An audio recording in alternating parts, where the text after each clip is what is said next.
Hey guys, we're back. Look what I brought, my sunshine, who will only shine for a little bit because we had to watch Sharknado 2. Hit it, Dad. Caca.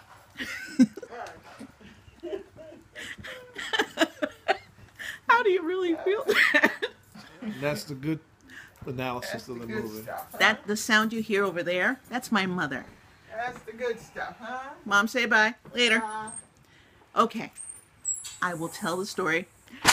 Dad will chime in as he likes to do. Once I wake up. Oh, shush. Okay. The story begins in a plane. People are going Ian Ziering and Tara Reid are going... Flying to New York. JFK Airport. JFK. Why? Who really cares? But, but we see them, and there's a lot of guest cameos. I will give you a list because as I was watching, I was writing it down. Number one, Ian Ziering is sitting there, and you see a little reference to a Twilight Zone episode with William Shatner because he is sitting in the window seat, and he looks out the window, and it's starting to storm outside a bit, and he's looking out the window, and he notices on one of the wings there was something there. And then he calls the flight attendant, who happens to be Kelly Osbourne. First cameo appearance, Kelly Osbourne. By the way, I love Kelly Osbourne. She's one of my favorites. Anything she does is fine with me. Why she took this role, I need to write her and find out what her motivations were, but that's for another issue. Go ahead. And then the second cameo we see when she goes up front to speak to the captain, who happens to be Robert Hayes. Now, for those who don't know who Robert Hayes is, remember, I don't know if you guys remember the Airplane movies. He played the lead character. I forgot the name of... Riker. He played the lead character. So to see him in an airplane as an airplane captain... Actually, it was Ted Stryker, but that's okay. What did I say? She's young. Oh my God, Riker. Riker's from Star Trek. Sorry. Okay. Stryker. You know, that thing whenever they keep Stryker in it. Moving on. So that's the first we see over there when it involves the plane. So first of all, actually, no, we do see more. If you're familiar with the Airplane series and you see Robert Hayes in the pilot's seat, you know there's some problems with the plane. Well, there will be shortly. And this is going to be a long one, so sit back, have fun, because we didn't. And then later, throughout the whole scene, we see Will Wheaton. We see... Who gets eaten? Will Wheaton gets eaten. Right. Who else do we see? Keep talking, because I'm looking... I wrote down everything. On the plane? Yeah. I don't think there's anybody else of any note on the plane. Yes, in the bathroom, toilet. I don't know who she was. You talked about her. She was annoying. Ian went to the bathroom to wash his face after he saw what he saw on the wing of the plane, just to clear his head. And this annoying young lady knocked on the door, wanted to get into the bathroom. So he finished up what he was doing and came out. She was one of the first to be Sharknadoed on the plane. Shoot. Yeah. I thought I wrote it down, but I guess I didn't. Yeah, I don't know her name, but she was a Scooby snack for a tiger shark. And so the plane basically got screwed up because there were sharks flying everywhere and crashing into the plane, and people were flying out of the plane. So this began the story. Yeah, a shark hit one of the left engines of the jet. Right. Knocked it out. They called a mayday. The jet engine went into the fuselage, opened up a hole. Passengers on that side took a skydive, and that was also the entry for some sharks who came in. And that's where they ate all the people. Kelly got eaten by the shark. Let it go. Let it go. Okay, she's fine. She's in a better place. I will punch you. Yeah. Shark intestines. Better place, right? Shut up, Dad. Okay. All right. So our stalwart hero realizes that the pilot, Robert Hayes, and the co-pilot had also been attacked by a shark who hit the cockpit, and they were pulled out. You So sucked out he because works of the... his way up and gets into the pilot seat and makes a nice 5-point landing at the airport. But while this was happening, Tara Reid, I don't know why she got up, but she got up and she got stuck. Oh, she went to help him. She went to the cockpit to help him. And on the way by, she was, remember the hole? Oh yeah, and there was the a other hole passenger? caused by a crash, and Another passenger was being sucked away too. But on his way, he tried to help her and gave her a gun so she could shoot at the sharks that were entering the plane. And in the process of doing that, while she was shooting, do your hand. Come on, Dad. Like, she's shooting, doom, doom, doom.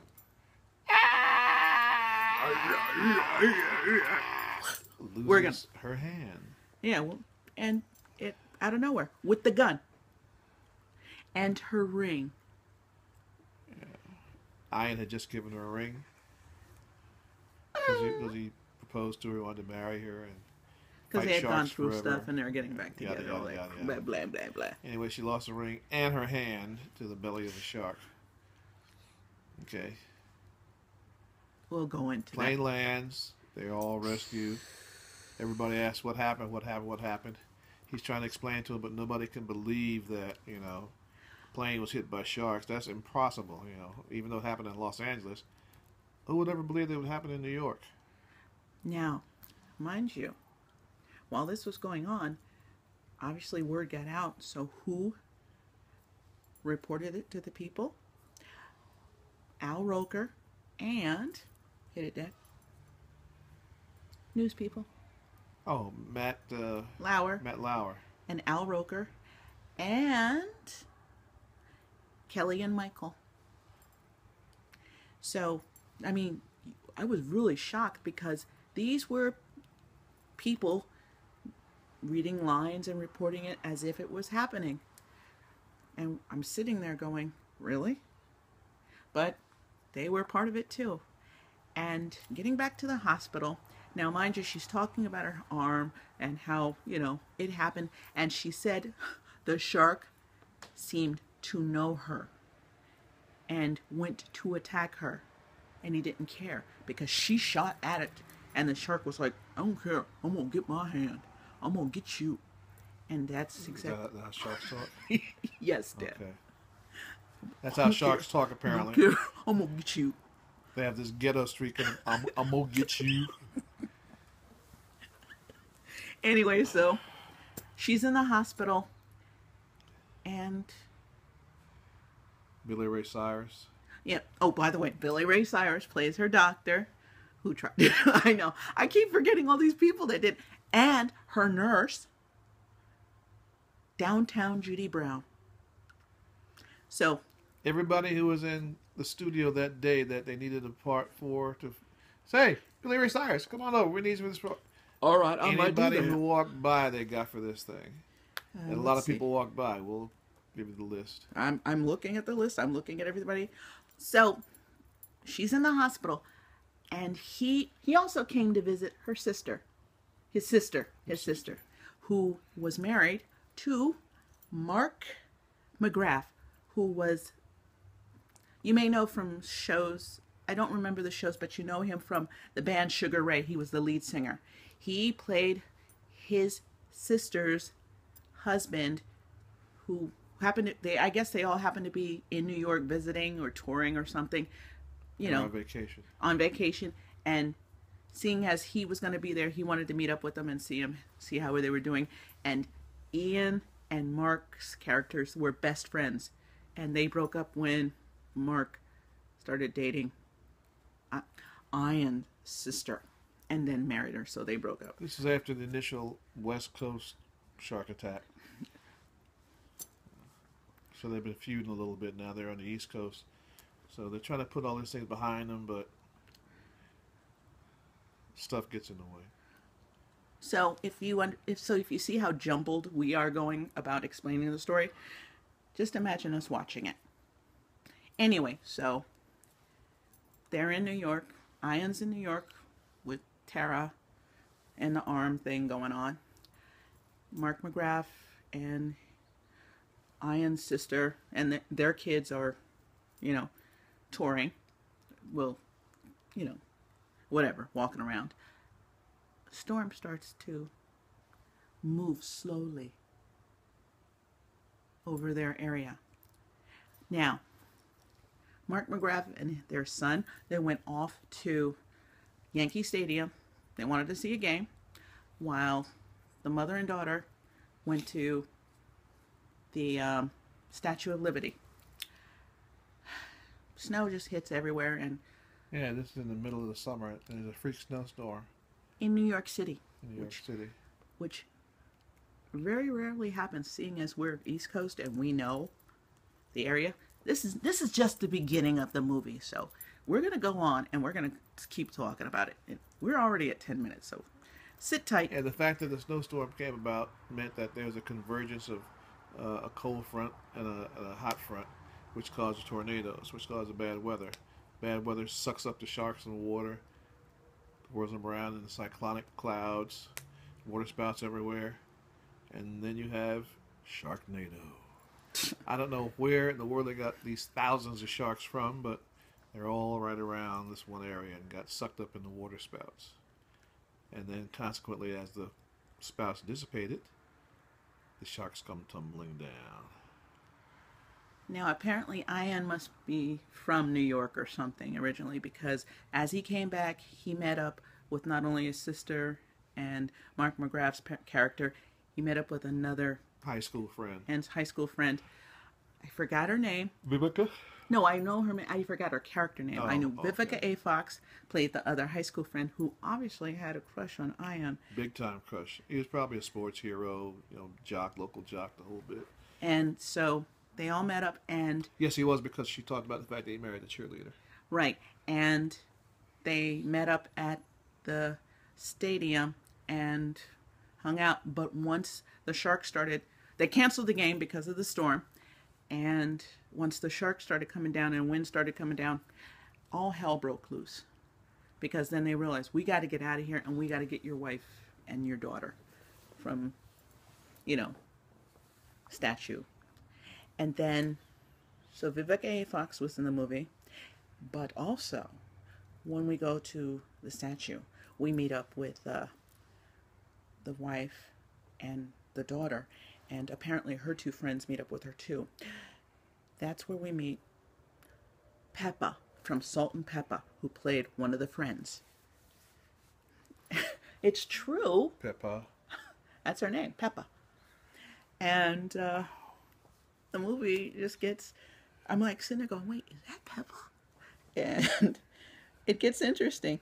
Also, Andy Dick was in the movie too. He played the cop that reported it that talked to Ian in the beginning. I don't know much about Andy Dick, but let's just say he lived up to his name. Moving on. Enough said. Moving on. So, the story is just, now they're just coming down. Sharks are coming down, and people are realizing, oh my God, it's going to get ugly. As they finally meet up with each other after all this hullabaloo and all this stuff. And if you've seen the movie, you understand, because we don't want to go into great detail about the plot and stuff, because, why don't we just tell you the plot of the movie, because that's exactly what we're doing. What kind of plot can there be?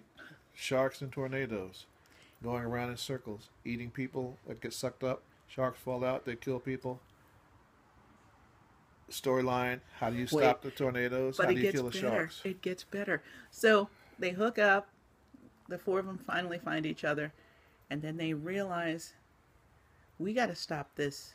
There are two tunnels, like two tornadoes converging, one on one side, one where the Statue of Liberty was, and one by Yankee Stadium. But they're slowly starting to converge, and when they converge, it's going to be... Becomes an F5, the highest category tornado. It's going to be in New York, in downtown just New York like City. beyond help. So they said, we got to figure out a way to break this apart. So they get out of that building and run to a cab. Now, mind you, when they run to a cab, guess who picks them up? He yells, "Taxi!" And who's the cab driver? Judd Hirsch from Taxi. An acclaimed actor. I mean, he's not just, a character actor. He He did that. He did that series with Mary Lou Henner and That you Christopher don't, Lloyd. don't and confuse everybody because Oh, they'll think sorry. they'll be there. So, Danny DeVito. so he taking them where they gotta go, and sadly he dies too. But we'll let that part go. And then they go and they save everything, and Vivica, a fighter, dies. Oh, but the funniest She part near the end of the movie. She doesn't get in the beginning, so at least she made it through that to let near it, no, near the end. that let it go. Hey, yes. Now, Good timing. remember when I told you Tara Reid lost her hand with the wedding ring on it? Towards the end of the movie, apparently, Ion, in a fit of rage against a shark that had died, just like stabs it and notices that it has a hand in its jaw that happens to have a ring And a gun. and a gun. He takes off the ring and gives it to Tara. Okay, gross number one. After he takes out the gun and shoots the shark that's coming towards him, flying towards him. And to top it off,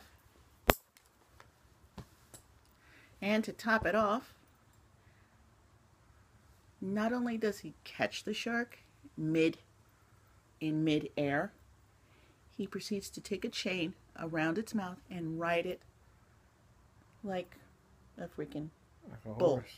Like a bull. Yeah, like a bull. And he's like, oh! And let's not forget, he has a saw as one of the weapons to defend himself, because apparently he refers to the weapons he used the last time to go after the sharks in the first Sharknado. So, mind you, this movie went everywhere. Plus, Robert Klein, who played the mayor of New York City, who's like, we're a tough city, we could take anything. And I'm sitting there going like, dude, we got sharks. But anyway, these two accomplished actors, Robert Klein and Judd Hirsch, I mean, everybody's like, oh, they're just doing anything. When you're an actor, you just like to act. And no matter the job, you do it. So I have much respect for you guys doing that. But Judd, we got to talk about your whole joke about New Jersey, because this will not do, okay?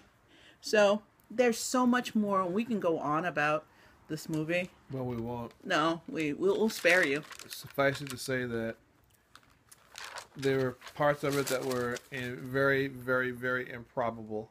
I mean, you talk about tongue-in-cheek. This is like tongue up something else. No, Dad, ew. But it is what it is. You know what it is when you're going to watch it. I mean, you know, your brain's leaking out your ear anyway. So you're just going to get more of the Is that what same, that because was? this is a continuation of Sharknado, the original. This is the story revamped and moved to the East Coast with a larger number of sharks, more vengeful sharks, other plot twists. A sufficient number of people get eaten and smashed And to make it worth your it viewing was pleasure. meant to be campy and funny. And it was campy, at least. Oh, muy grande. And there are an awful lot of little sound, hooks, like the taxi thing, and a few other times where they did something with an actor who was prominent from another series, and that the words that were used reminds you of the original series. Jump the shark. There was a scene where he had to jump over sharks to get to, from one side of the road to the other. He jumped sharks. He jumped. And they joked, he's like, you're not going to say it, are you? And we're like, are you kidding me? And he did. He jumped the shark. And, the best spoof was, remember I told you guys about the arm that the shark had on it with the wedding ring? It fit Tara Reid exactly. The ring fit her exactly. I'm just curious about that. But yeah, but all in all, it was fun. Stupid. Weird. I mean, it had a lot of scenes. It went gory, it went comical, but you could tell everybody involved had fun. There was Biz Marquis. He played an owner of a nearby pizza parlor that they stopped in. The man didn't even act like there was not really much going on. Every now and then something happened, And he's like, well, take a piece and go ahead. Take whatever you need. Go ahead. But we're like, do you not understand the destruction? But he was just there to have fun. And it was just basically a looky-loo movie. Like, oh, look, who's that? Who's that? Who's that? But all in all, Dad, wake up. We're Yeah. still on the movie? Oh, sorry, because just listening to it was putting me to sleep. But we're done.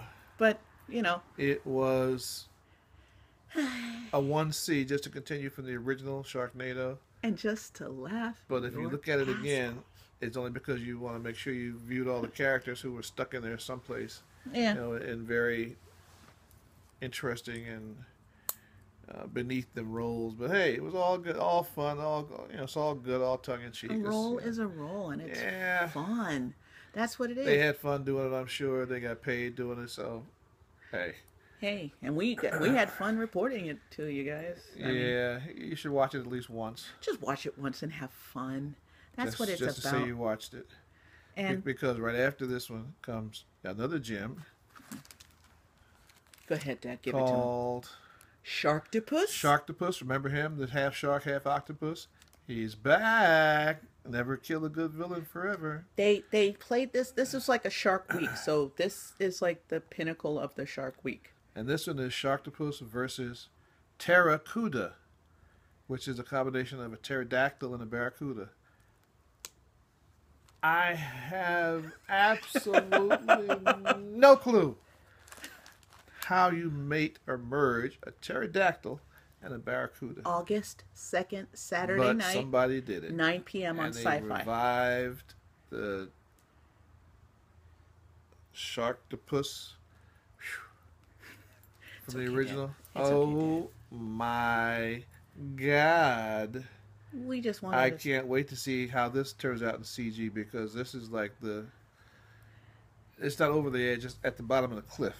It seems like the same people that made Sharknado made this, because shortly within the movie they were talking about this, so it looks like it's going to be fun. Mind you, we will not be able to see it until after we get back, but Dad, open your eyes. I can't. Yes, you do. I can't, because can't. with my eyes I'll see Sharktopus, and It's it's burning my retinas. I can't. But And he growls too. I can't open my eyes. I can't. like I said, Saturday night, Like, Sharktopus no. versus Terracuda. Terracuda. So 9 p.m. Saturday on Sci-Fi. Oh my! Have fun with it. We are going to be going to a family reunion, so we won't get to see it until I get back. But I have it taped. We are going to watch this, and we're going to come back and report on this. Sci-fi related prehistoric caca. Mixed with hell. So again, thank you guys for watching this. I know this is a long one, but trust me, it was a long one. If you want your eyes to roll out of your head onto the floor so you can step on them, We had fun. these are the movies to watch. And it's our job to watch it and report it to you. So That's what we do. it's who we are. Anyway, Yeah. for me, I'm out. I can't take it anymore. You know. Sharktopus versus Terracuda. Give me a break. So I mean, it was bad enough at the end of Sharknado 2 where the guy's riding down from the heights of what, 12,000 feet on the back of a shark, riding like you're riding a bull at a circus. oh yeah. Oh my! And he lands on the spire of the Empire State Building to kill the shark. And apparently, every New Yorker in this movie had a weapon in the backseat of their trunk of their car. My brains are limited in the number of cells that I have, so I guard them very preciously. But I think I may have burned out a few watching this movie because